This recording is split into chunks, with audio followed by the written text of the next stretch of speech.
play around with your width of your feet. So use the markings on the bar to kind of decide where you want. Realistically, what the aim is, the wider you go, the closer your hips are going to be to the bar. Because basically, when you go wider, what happens is your hips can stay like this, versus if I'm narrow, I can't get down and my butt has to go backwards, okay? That's what happens by going wider. So the caveat to that is, when you go wide, your legs obviously will be pointing like in a straight line. What you want to make sure is, as long as you can hold this position where the knees don't do this, you're in a good place. So if you can drive them out as you're setting, so I've got this second ring on this 15 kilo bar here, okay, so cut my foot in half roughly.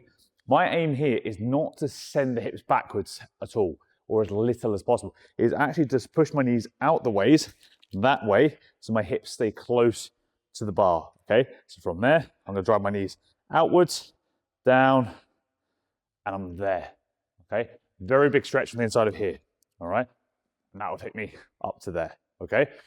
Again, obviously, if my knees were stuck here whilst doing that, that wouldn't be a good position to be in. But again, I've gone wide enough to allow myself to be closer to that bar versus being back here. Okay. From the side, I'll also reiterate that point.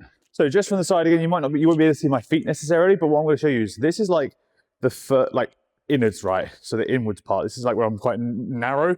As such, if I go down from this position, I'm trying to get my my hips as close as possible. This is as close as they'll get. I can't drive my knees any further outwards, so it's like this sort of type of deadlift, okay?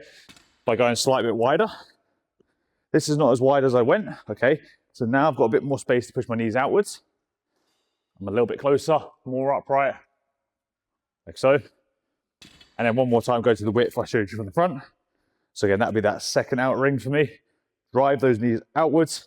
I can now get my hips relatively close to that bar, like this. And up.